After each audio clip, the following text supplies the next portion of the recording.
E o Senhor lhe disse: porquanto eu hei de ser contigo, tu ferirás os midianitas como se fosse um só homem.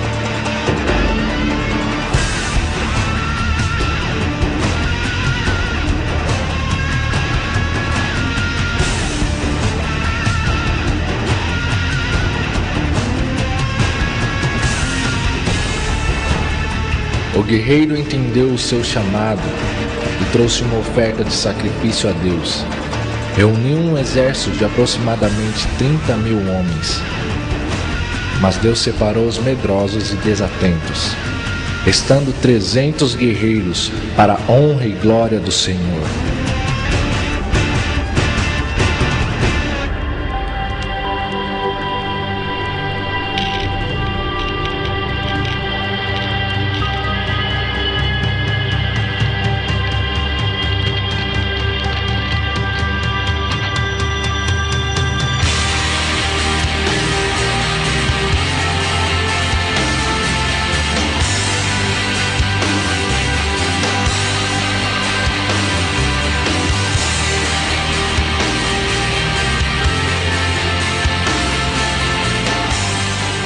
Foram cerca de 135.000 midianitas caídos à espada do exército escolhido de Deus.